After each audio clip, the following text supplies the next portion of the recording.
আজকে 31st night আর এই 31st নাইটে আমরা কি করেছি, কোথায় কোথায় গিয়েছি, কি খেলাম সম্পূর্ণটি থাকবে এই ভিডিওতে। হ্যালো, আসসালামু আলাইকুম, আপনাদের সবাইকে নতুন বছরের শুভেচ্ছা জানিয়ে শুরু করলাম আজকে আমাদের এই মিনি ব্লগ। তো সকালে যাবতীয় যত কাজ ছিল, ঘরের কাজ সম্পূর্ণ শেষ করে আমি আজকে রান্না করেছি হচ্ছে ফ্রাইড রাইস, আর সাথে ছিল চিলি চিকেন।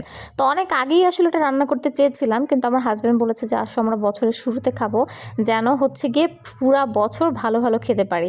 তো আমার দাদি একটা কথা বলতো যে নতুন বছরের শুরুতে ভালো রান্না খেলে নাকি পুরা সারা বছরই ভালো ভালো দিন যায়, আর সেই দিন নাকি খুশি থাকলে নাকি পুরা বছরটাই খুশি যায়। রান্নাবান্না শেষ করে, খাওয়া দাওয়া শেষ করে এরপরে আমরা রেডি হয়েছিলাম একটু ঘুরতে যাওয়ার জন্য। তো আমি যেই লোকেশনে আছি এটা হচ্ছে গিয়ে মাদারীপুর। তো মাদারীপুরে আমাদের আশেপাশে একটু লেক পার্ক ছাড়া আসলে তেমন কোনো ঘোরার জায়গা নেই। তো লেক পার্কে চলে গিয়েছিলাম, আর অনেক ঠান্ডা ছিল, তো আমার আখের শরবতটা ভালো লাগে, যেন আখের শরবত নিয়ে নিয়েছিলাম।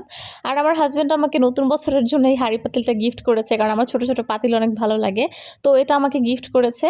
আর এখানে দেখলাম যে একটা মামা, এটা স্মোকি কিছু একটা নাম, এটার নামটা আসলে আমার সঠিক মনে নেই, তো উনি চিজ পাফ দিয়ে আর বিস্কিট দিয়ে এটা সেল করছিল, যেটা আমার কাছে চিজ পাফটাই ভালো লেগেছিল, কারণ আমি এই চিপসটা খুব পছন্দ করি, যার জন্য আমি এটা নিয়েছি। তো এটার মধ্যে কিন্তু অনেক ধোয়া ছিল, আর এটা মুখে দিলে না অনেক ধোয়া বের হয়, তো এটা দেখতে কিন্তু অনেক কিউট লাগে। এটা আমি সবসময় আসলে ইউটিউব ফেসবুকে দেখেছি, আমি আসলে কখনো এটা ট্রাই করিনি। তো এটা এত পরিমাণে ঠান্ডা ছিল, হাতে নেওয়ার পরে আমার হাত পুরো কাঁপছিল, আর এটা যখন মুখে দিয়েছি, নাক দিয়ে মুখ দিয়ে এত পরিমাণে ধোয়া বের হচ্ছিল, আমি হাসতে হাসতে আমি শেষ, যে কি একটা অবস্থা। আর এই লেক পার্কে কিন্তু প্রায় প্রতিদিনই আপনি এই টাইপের জিনিসগুলো পাবেন। যারা মাদারীপুরে আছেন লেক পার্কের আশেপাশে, তারা কিন্তু ভালো বলতে পারবেন। তো ঘোরাঘুরি শেষ হয়ে গেলে আমরা বিকালে বাসায় চলে যাই।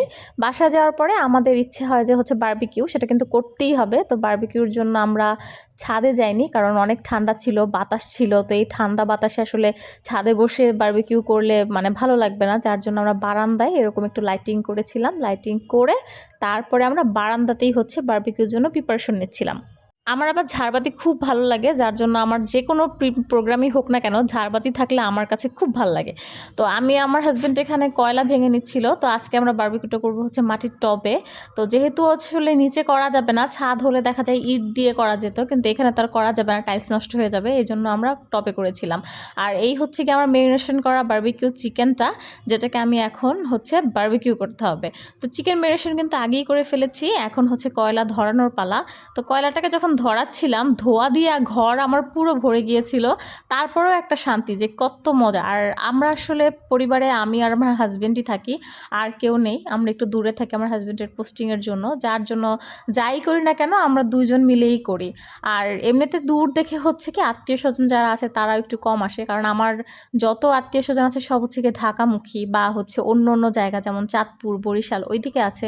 কিন্তু এই মাদারীপুরে হচ্ছে গিয়ে আমি আর আমার হাজব্যান্ড একাই, তো এখানে আর কেউ নেই। তো দেখা যায় যে যাই করি না কেন সম্পূর্ণ হচ্ছে ও আর আমি, এই দুজনেই হচ্ছে, যতটুকু যাই করি না কেন এই দুইজনেই মিলেই হচ্ছে গিয়ে বারবিকিউটা করে নিয়েছি। বারবিকিউটা হতে হতে আমি আবার একটু মুড়ি মেখে আনছিলাম, কারণ ও যখন বারান্দায় বারবিকিউটা করছে অনেকটা সময় ব্যাপার, তো বললাম যে এই সময়টুকুতে তুমি মুড়ি খাও।